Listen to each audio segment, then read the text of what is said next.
Hello students, હવે જેટલા પણ આપણા વિદ્યાર્થીઓ એવા છે કે જે જીટીયુની અંદર ડિપ્લોમામાં સ્ટડી કરે છે અને આવનારા ટાઈમમાં એમને સેમેસ્ટર 1થી મળીને 4 સુધીની અંદર રેમેડિયલ એક્ઝામ આપવાની છે, તો એ માટેના જે એક્ઝામ ફોર્મ ભરવાના હોય એની ડેટ જીટીયુએ એક સર્ક્યુલરમાં થોડા દિવસો પહેલાં ડિક્લેર કરી દીધી છે.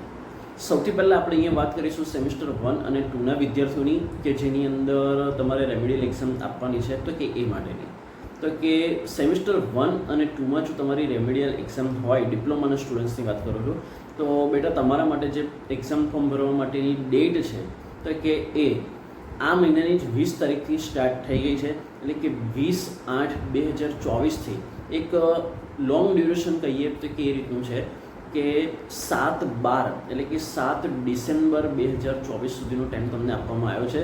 ફરીથી કહી દઉં છું, આ ડેટ જે છે એ જીટીયુના ડિપ્લોમાના રેમેડિયલ માટેના સેમેસ્ટર 1 અને 2ના વિદ્યાર્થીઓ માટેનું છે અને એ ડેટ એ આ મહિનાની 20 તારીખથી માંડીને ડિસેમ્બર મહિનાની 7 તારીખ સુધી છે. હવે સેમેસ્ટર 3rd અને 4thમાં જો તમારે રેમેડિયલ એક્ઝામ આપવાની હોય ડિપ્લોમાની અંદર, તો એમની ડેટ પણ 20 તારીખથી જ સ્ટાર્ટ થઈ ગઈ છે આ મહિનામાં.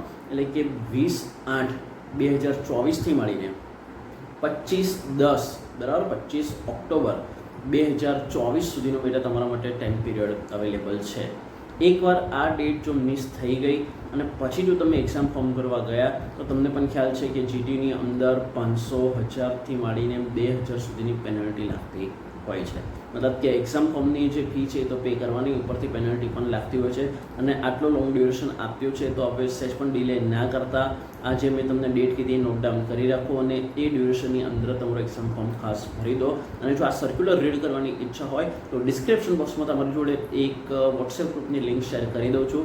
તો જો હજુ સુધી તમે આપણા કોઈપણ વોટ્સએપ ગ્રુપમાં જોઈન ના થયા હોય, માત્ર ને માત્ર તો જ એ આ ડિસ્ક્રિપ્શન બોક્સમાં જઈને તમે એ વોટ્સએપ ગ્રુપની અંદર જોઈન થઈ જજો. કેમ કે વેરી શોર્ટ ટાઈમ પીરિયડની અંદર હું તમારી જોડે સર્ક્યુલર શેર કરી દઈશ.